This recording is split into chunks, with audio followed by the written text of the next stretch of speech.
Hello, in this video I'm gonna show you how you can edit your soundboard on your Discord server. So in order to do that, let's go to the server name on the top over here, click on it in order to unfold the list of options, and let's go to server settings.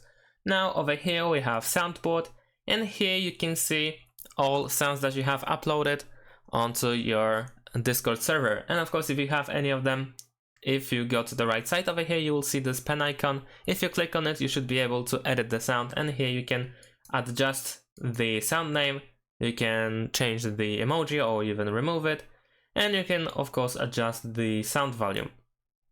After making the changes, press save in order to save them, of course. If you want to, you can also remove the sound by pressing this X, and if you want to upload a new one, then you will see this upload sound button. If you click over here, you will see this window where you can choose a file and select which sound you want to upload, and the same as before, you can set the name and the emoji and so on and so forth.